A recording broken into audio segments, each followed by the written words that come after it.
Hoppen, and along with my wife Annie, who's at the back there, holding with the camera, we are founder members of an NGO called Ukraine Fundraiser 2022. Why am I talking to you this evening? Well, let me start from the very beginning.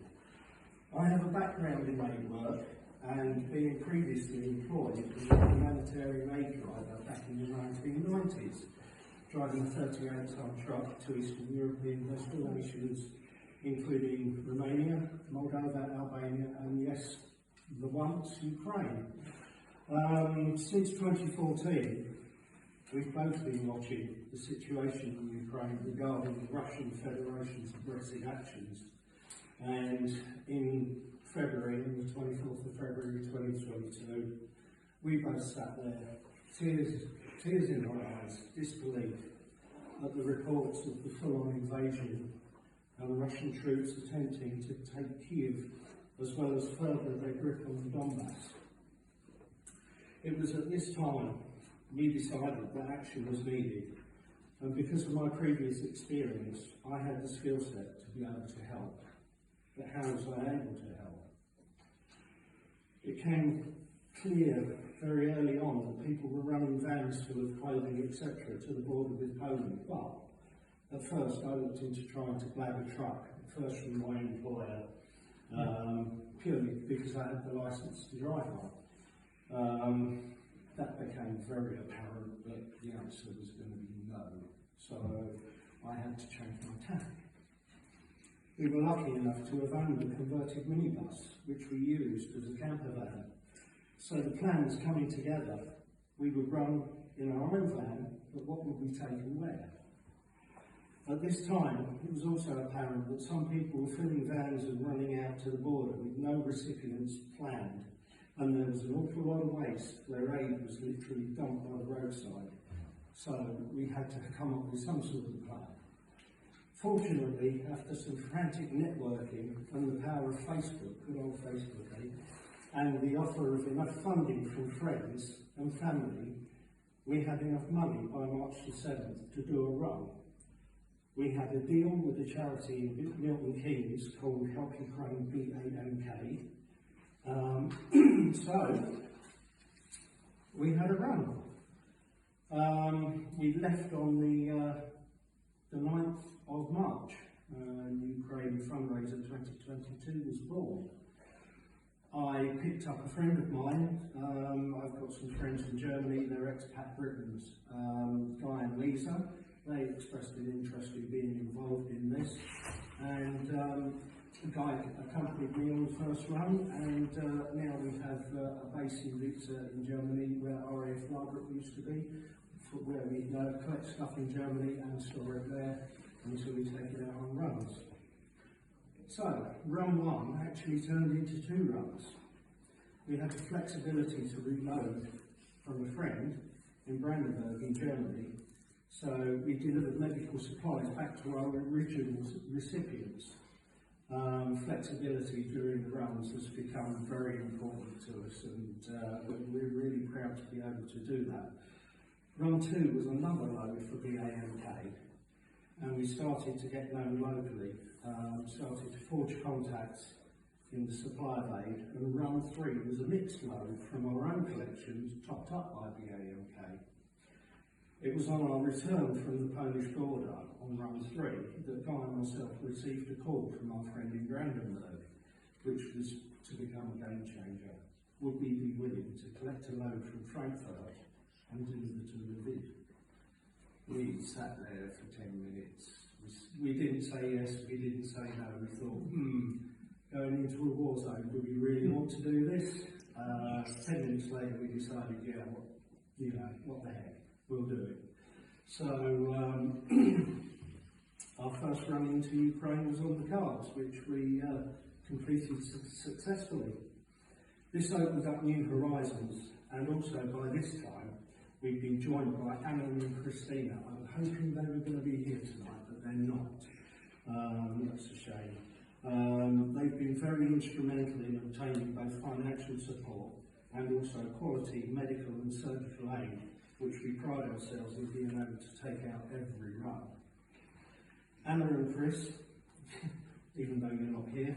Your contribution is priceless. Thank you so much. Lviv was then the destination for the next few runs until the request came in for us to run to Irpin near Kyiv. This was around August 2022 and was a real eye-opener for myself and Guy, as we then witnessed in the flesh destruction caused by the invasion in February, March and April on the outskirts of Kyiv.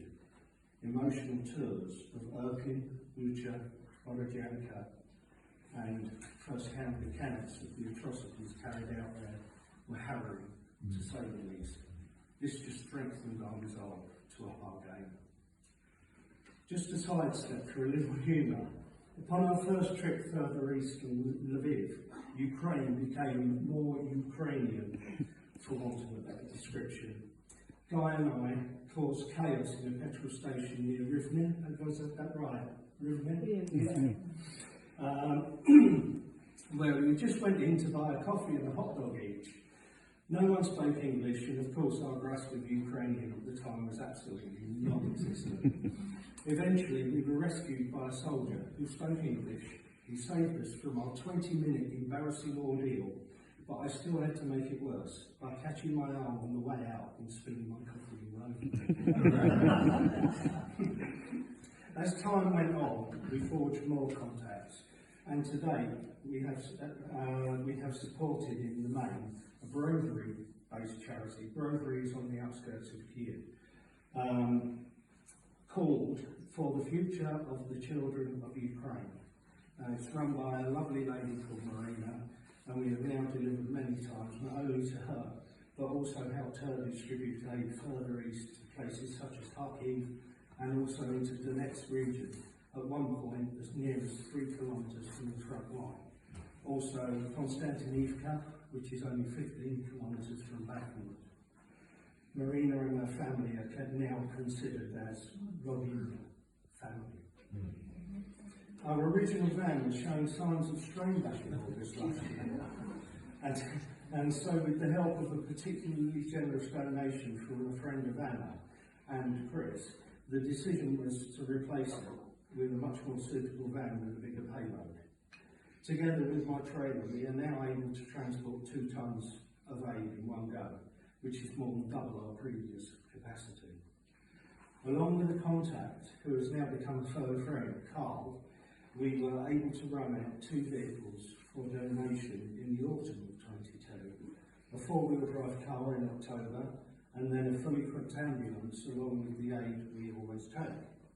It was during the run with the car that the 10th of October 22 bombardment of Kyiv heralded the destruction of critical infrastructure last autumn. Carl had been in Kyiv on the Sunday, the 10th was a Monday, and was due to make his way back to Irpin on Monday morning. I was awoken by the sound of the bombardment and immediately rang Carl. He was sheltering in the precinct under Independence Square. So I grabbed the car, went into Kiev to bring him out. We did have a near miss on that occasion as a rocket came down relatively close to us, maybe 200 metres. It was close enough, believe you me.